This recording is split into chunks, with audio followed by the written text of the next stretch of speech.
bita Kenisi Kakoza Nkoriza Charles mu mashagaga menshi mu mutonomo nk'uw'intare mu kwivuga birenze urugero. Gasogi United yahize guhorera APR FC ku ba Rayon Sport bafannye Pyramids.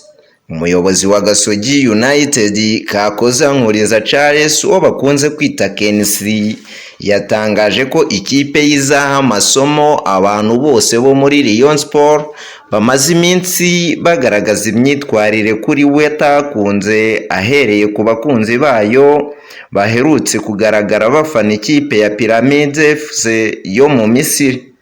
Kenisi yavuze ibi mu gihe ikipe ye ikomeje imyitozo yo guhura na Rayon Sport mu mukino w'umunsi wa kane wa shampiyona uteganyijwe kuwa gatandatu saa moya z'umugoroba kuri Stade Amahoro. Ikazaba ariyo nshuro ya mbere iyi stade ibereyemo shampiyona kuva yavugururwa. Yavuze ko yifuza gutanga ibirori bitandukanye n'ibisanzwe bikorwa mu mikino yabereye kuri iki kibuga kugeza kuri uyu munsi. Ati tumaze iminsi tureba imikino yabereye kuri Stade Amahoro, gusa twe turifuza kuzana ikosora. Turashaka guhindura imyumvire y'Abanyarwanda ko kujya kuri stade bidasaba urukundo rw'umupira gusa, ahubwo uburi buhakure n'ibyishimo nk'ibyo tuzatanga.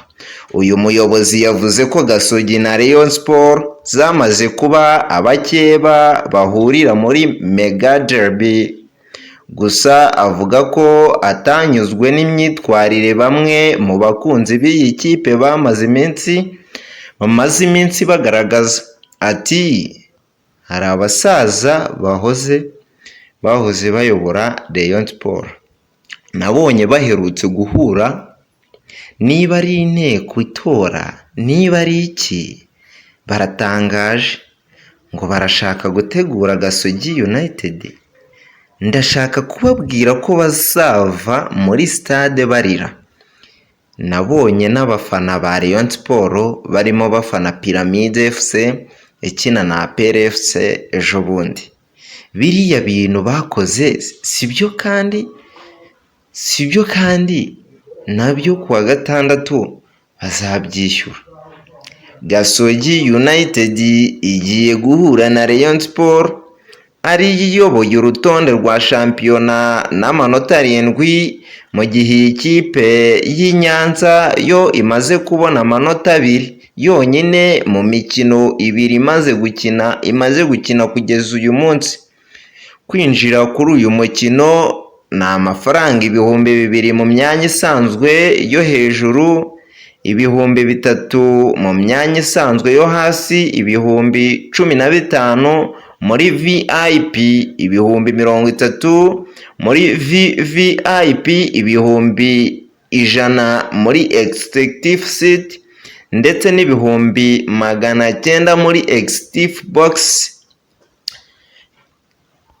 Kenisi mu kugaragaza ibi ngibi hari ingingo yifashishije. Mukomeze gukurikira Habimana Jean d'Amour. Amakuru yacu nakagaruka tuzajya tubagezaho amakuru agiye atandukanye. Ndabakunda cyane. Ciao ciao.